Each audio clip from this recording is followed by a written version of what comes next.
Les informations locales, nationales et internationales, c'est sur la radio-télévision Fadès Maïgui. Soir actualité, il est 18h.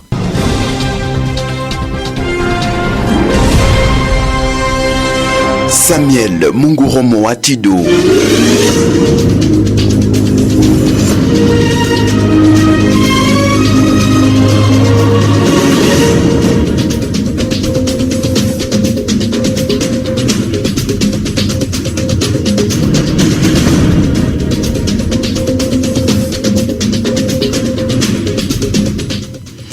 Un nouveau jour, une nouvelle édition. Merci de vous joindre à la RTFM pour vous informer. Voici les sommaires.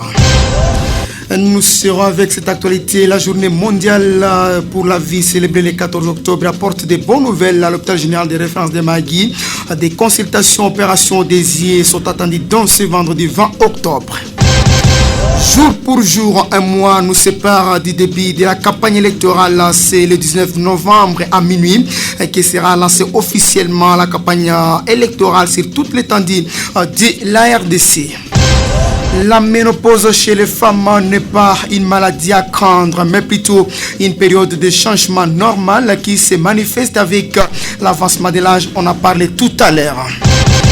En séjour en Espagne, le recteur de l'université de la Calbert de Mahagui annonce des grands projets. L'abbé professeur Godefroid Auparton séjourne depuis un mois dans ce pays de l'Europe afin de rencontrer les partenaires de l'UNILAC dont TIPSA. Ougenshan Timothée Samuel Munguromo tour à tour devant ce micro avec un accompagnement technique de M. Héritier Oshichan.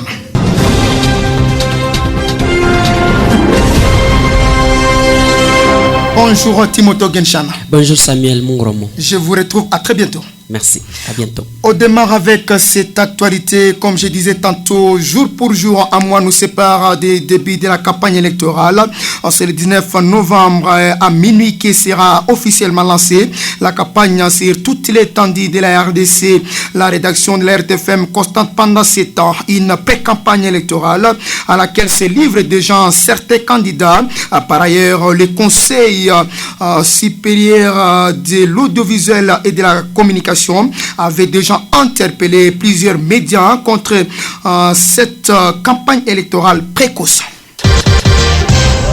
Je le disais tantôt dans mon sommaire, la ménopause chez les femmes n'est pas une maladie à craindre, mais plutôt une période de changement normal qui se manifeste avec l'avancement de l'âge. Elle devient plus compliquée lorsqu'elle présente une duplicité compliquée. Propos du docteur Obelwamba à marge de la célébration de la journée mondiale de ménopause célébrée chaque 18 octobre de l'année. Docteur Obelwamba est ici au micro de Juste Paouniaï.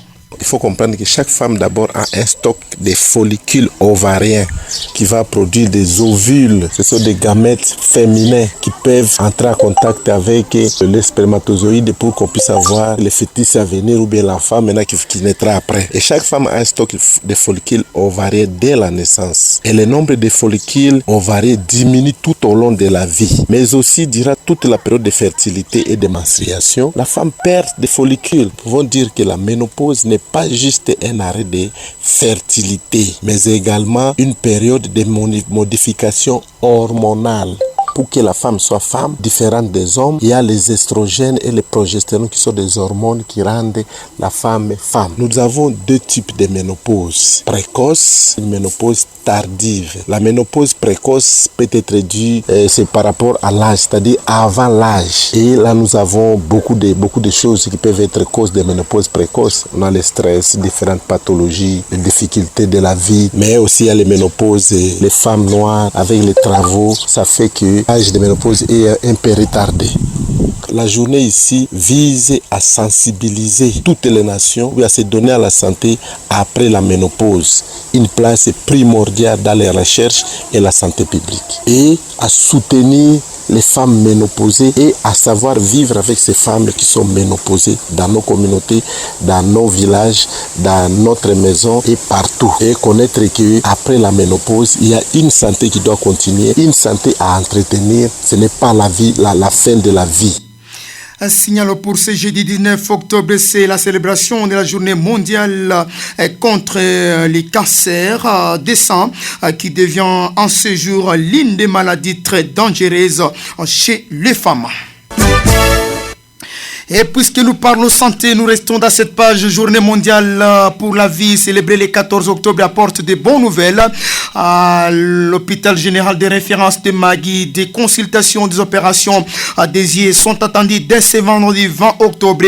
Nous sommes en possession des communiqués à l'occasion de la journée mondiale de la vie célébrée cette année. À date du 14 octobre 2023, l'hôpital général de référence de Magui organise ce vendredi 20 octobre 2023 des consultations pour des maladies des yeux et surtout les aveugles se trouvant dans la commune de Magui ou environ pour ces on aura besoin de la chirurgie. Leur opération se déroulera le samedi 21 octobre 2023. Les consultations et les opérations des yeux se feront en collaboration avec les Lions Club de Magui. Venez nombreux, conseillers communiquent ou conseillers disent même fête à Magui le 10 octobre 2023. Dr Olivier Ouekmou, médecin directeur.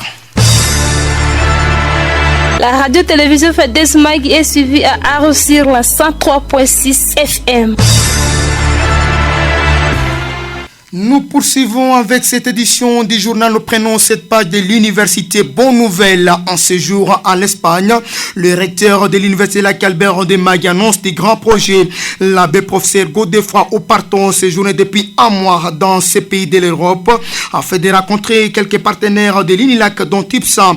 Nous sommes dans cette partie dans un contact téléphonique. Le professeur associé annonce des grandes innovations. Pour ceux qui ont visité la colline ces jours-ci, vous savez que nous avons entamé la construction du bâtiment administratif après le guest house qui est déjà habitable. Nous allons bientôt terminer la construction du bâtiment et nous avons en vue de faire une maison Espagne. Là, nous allons faire donc quelque chose d'original à l'honneur de ceux qui nous ont aidés à construire l'Unilac. Ça sera un espace où vous avez toutes les expositions des œuvres des Espagnols.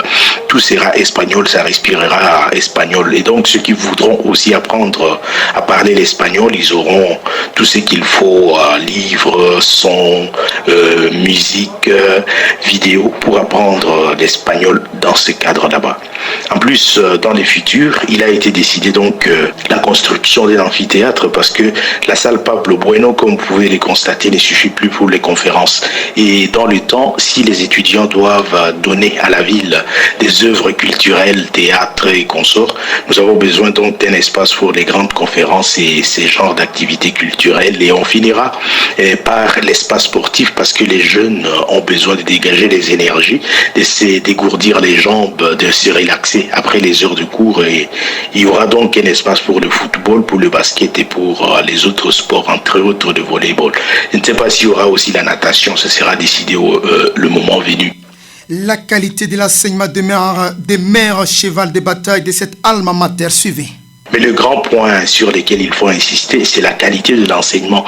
Nous devons passer de la vallée à la montagne, donc améliorer de beaucoup la qualité de l'enseignement dans notre alma mater. De l'autre côté, il faut dire que nous ne sommes pas des moindres quand même par rapport aux autres universités parce que nous insistons depuis quelques années sur la qualité de l'enseignement. Et pour ça, je peux dire qu'avec TIPSA et l'Université Polytechnique de Madrid, nous avons même précédé l'État congolais pour ce qui regarde de l'assurance qualité parce que bientôt nous on aura un manuel en main par rapport à ça. Et il faut dire aussi que l'année qui vient, nous avons déjà en main un autre outil de travail, c'est-à-dire le plan stratégique du développement de notre université dont on a discuté aussi. Les spécialistes espagnols vont y travailler et donc ça va nous permettre d'améliorer de beaucoup la qualité de l'enseignement chez nous. D'après le grand Pablo Bueno qui a vu les changements après la Deuxième Guerre et les développements de l'Espagne, il faut donc insister sur la formation dont dépend le développement parce que sans formation, surtout des ingénieurs, il n'est pas possible de développer un pays. Et les grands problèmes d'aujourd'hui, du monde d'aujourd'hui, aujourd'hui, selon lui, c'est pas la guerre en Ukraine, ce n'est pas la guerre avec les Hamas en Palestine ou en Israël. Le grand problème du monde aujourd'hui, c'est les problèmes de développement du tiers-monde pour que on puisse cesser les immigrations, que chacun puisse vivre, de façon décente chez lui. Notez que l'INLAC demeure la grande institution supérieure du territoire de Magui en termes d'infrastructure. 11 morts lors des affrontements entre les miliciens de Kodeko et Zahir. Nous sommes dans les villages de Madombo et Ndjoupa. Nous sommes dans les territoires de Ndjougou. Et ces groupes de miliciens de Kodeko tentaient de faire incursion à la carrière minière de Tchanga Tchanga, proche de Kilo, environ 70 km au nord de Bounia. Ces hommes armés sont alors tombés dans une embuscade de la milice Zahir vers Matombo, Bakula et Bato. Selon des sources sécuritaires, ces affrontements entre ces deux parties ont fait 8 morts dans les rangs des Kodeko et des personnes des armées récupérées, des personnes des Zahir ont été blessées pendant ces échanges de tirs. Et notre groupe de déplacés de guerre a été surpris mercredi vers 11h par les tirs nourris de miliciens de Kodeko dans le village de Tchoupa, proche de Boulé. 3 d'entre eux ont péri dans cette attaque précise. Les mêmes sources, les corps des victimes ont été acheminés au centre commercial de Boulé où une vive tension était perspective. Ces meurtres se produisent après quelques mois d'accalmie observée dans la région. Nous parlons autre chose avec Félix Tshisekedi Tshilombo qui appelle les officiers des FARDC à ne jamais trahir le Congo. Un message lancé lors des partages des repas des corps mercredi. C'était le 18 octobre au chapiteau de la cité de l'Union africaine. Nous sommes à Kinshasa. Félix Tshisekedi. Nous formons un seul corps. Ce corps des défenseurs de notre pays et de ses institutions. Ce corps défenseur de notre peuple et du territoire national. Nous avons cette mission à remplir jusqu'au sacrifice suprême s'il le faut, parce que notre pays est l'objet de convoitises, comme vous le savez, mais également de tentatives de déstabilisation, et nous n'avons pas le droit de léguer aux générations futures un pays qui soit instable, désorganisé et la proie de tous les prédateurs. Le président de la République, des officiers généraux supérieurs ainsi que les sous-officiers des forces armées de la RDC, le chef de l'État a convié ses hôtes à respecter les engagements vis-à-vis du pays et du peuple congolais jusqu'au sacrifice suprême. Il a rappelé la place de choix qu'occupent les forces de défense et de sécurité dans le marché du pays. Enfin, le président Tshisekedi a réitéré l'engagement du gouvernement en faveur du bien-être des militaires et de leurs familles. Ce repas de corps est organisé 2 jours après la tenue d'une grande parade et a réuni les différentes unités de l'armée nationale. Au Kakokolo, nous sommes à Kinshasa. Au cours de cette rencontre, le chef de l'état-major des FARDC, général Christophe Chiwewe, avait appelé les militaires congolais au patriotisme et à plus de loyauté aux institutions de la République alors que le pays fait face aux menaces sécuritaires. Eh bien, vous suivez la RTFM, nous parlons de cette actualité, la mission de la SADC satisfaite des préparatifs des élections du 20 décembre. Cette mission d'évaluation s'est dit prête à revenir pour l'observation des élections à l'issue de sa rencontre avec le président de la commission électorale nationale indépendante, CENI, Denis Kadima. Cette délégation de la SADC a félicité ce dernier pour avoir rencontré toutes les préoccupations exprimées au cours des échanges avec les différentes parties prenantes. Nous sommes ici pour mener une évaluation préélectorale, voulant être saisie de la situation politique et sécuritaire du pays pour voir si elle s'est prête à la tenue des élections libres, transparentes et crédibles et pacifiques à conformité avec les principes et lignes directrices de la SADC. Nous évaluons également les cadres juridiques, notamment la Constitution, la loi électorale, plus l'état de préparation de la CENI par rapport à l'organisation de ces scrutins, a expliqué la vice-présidente de la SADC représentant la Namibie, chef de la délégation. À ce sujet, la délégation a aussi rencontré plusieurs parties prenantes, entre autres les autorités gouvernementales, la société civile, les partis politiques et aussi la presse, les différents groupements tels que celui des femmes et de la jeunesse. Au terme de ces consultations, elle a déclaré sa satisfaction de l'évolution du processus électoral. Eh bien, à présent, on retrouve le sport.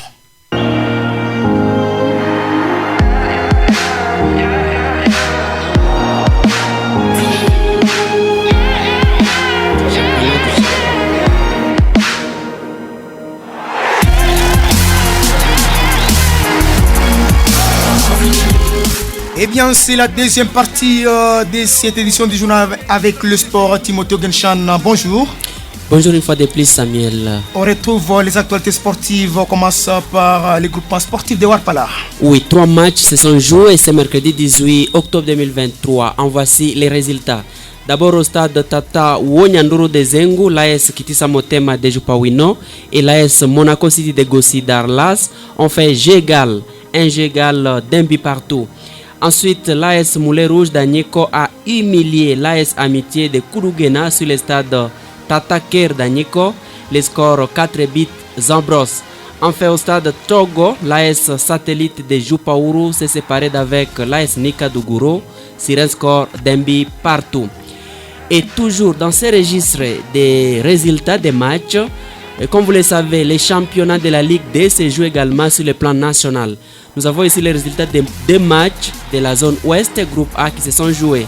Les RCK a fait un jeu égal de 1 but partout contre l'AC Les Aiglots. C'était ce 18 octobre 2023. Toujours à la même date, le TP Mazembeka a battu l'AS Veti Club et le score était de 1 but à 0. Rendons-nous maintenant au cercle de football de Mahagi, Sefma en siglé, où 4 matchs se sont joués ce jeudi 19 octobre 2023. Le FC Aurematar contre le FC Lengasport sur le stade Raja Moussa Dougalo. Le FC Salongo et le FC Chelsea de Warpalara ont croisé les fers entre, au stade Tata Uoro de Djupuoro. Et le tout solide Bisengo, rénové de la commune de Magui, a joué contre le FC Diable Rouge au stade Tata Tombo de Djupa Tombo. Et l'IS Lekok a visité l'IS Okapi sur le stade Tata Jalsinda d'Endama. Nous vous reviendrons dans nos prochaines éditions avec force détail, avec tous les résultats de ces matchs. Mais en attendant, retenez que pour ce vendredi, 7 matchs se sont aussi prévus, des matchs amicaux prévus par les cercles de football de Magui. Nous aurons le FC Étoile du Ciel qui va croiser l'AS Mapendo. Le tout solide Apollosa va croiser l'IS Elikia au stade Tata Matao de Simbi. Le FC Foudre sera reçu par le FC Mekanzoto au stade Tata Ngero de Pangero. Le FC Uraga va recevoir le tout solide Étoile de Sabou au stade Tata Chora de Yaou. Et le tout solide Umoja contre le FC Imana Dougouro au stade Tata Songe de Kingot. Le TP Imana de Gisigi va recevoir le FC Bilima de Djupuvudo au stade Gisigi. Et le 7e match opposera l'Union d'Aïssi qui va rendre visite au CS Lissano. Ça sera au stade Tata Foyo d'Alagi. Et toujours dans le cadre du cercle de football de Magui, a signé ici, par l'entremise de son président Oukoumoudogou Serge et le secrétaire exécutif Watoum Martin, un communiqué portant à la connaissance de tous les clubs affiliés à son championnat édition 2023-2024 que le lancement du dit championnat est prévu pour ce dimanche 29 octobre 2023, donc dans quelques jours, Samuel. Ainsi, ces clubs sont invités à prendre part à la grande réunion que CEFMA organise à leur rétention, et ça sera ce dimanche 22 octobre 2023. Et ces clubs doivent être munis des documents de leurs joueurs pour le remplissage de certaines formalités administrative. La réunion est prévue dans la salle de la jeunesse et ça va commencer à 10h. Et voilà tout pour les sports. Samuel Mourom Atili. Merci Timothée Genshan, je vous dis sincèrement merci. Merci. Eh bien, c'était pour moi un plaisir de vous apporter cette nourriture informationnelle. Rappel des principaux titres. Jour pour jour, un mois nous sépare du début de la campagne électorale. C'est le 19 novembre 2023 à minuit qui sera officiellement lancée cette campagne électorale. C'est toute l'étendue du territoire national. La rédaction de l'RTFM constate déjà pendant ces temps territoire de Magui une pré-campagne électorale à laquelle s'est livré certains candidats. Bonne nouvelle en ce jour en Europe, les recteurs de l'université de la Calbert de Magui annoncent des grands projets. L'abbé recteur Godefroid Parton séjourne depuis un mois dans cette partie de l'Europe afin de rencontrer les partenaires de l'INLAC dont TIPSA. La ménopause chez les femmes n'est pas une maladie à craindre, mais plutôt une période de changement normal qui se manifeste avec l'avancement de l'âge. Vous avez suivi Dr Obé Luambo. Également, la journée mondiale pour la vie, célébrée le 14 octobre, apporte des bonnes nouvelles. À l'hôpital général de référence de Magui, des consultations et opérations dédiées sont attendues dans ce vendredi 20 octobre, signale Dr Olivier Ouchaki. Enfin, la mission de la SADC satisfaite des préparatifs des élections du 20 décembre. Cette mission d'évaluation se dit prête à revenir pour les observations électorales. Il me reste qu'à vous dire merci infiniment d'avoir suivi l'édition du journal sur la RTFM. Merci à toute l'équipe rédactionnelle qui m'a véritablement accompagné. Justine Obel, Timothée Genshan et les Epitoua. Et merci infiniment à M. Héritier Oshichan qui est de retour à la RTFM. À vous, je m'appelle Samuel Munguromo Atido. Appelez-moi affectueusement Ojopio.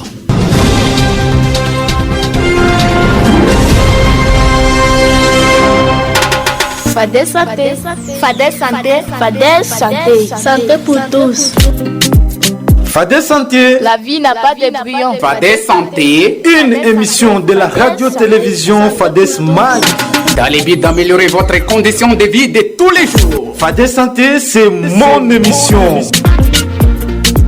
Avec le grand docteur Opeta Obé Luambo. Chers auditeurs, rendez-vous à ne pas manquer. La vie n'a pas de brouillon. Chaque jeudi de 17h15 à 17h55 minutes. Fadès santé. Et à rediffusion tous les mardis de 8h30 à 9h15. Fadès santé, Fadès santé, santé pour tous. Sur votre fréquence 103.6 FM.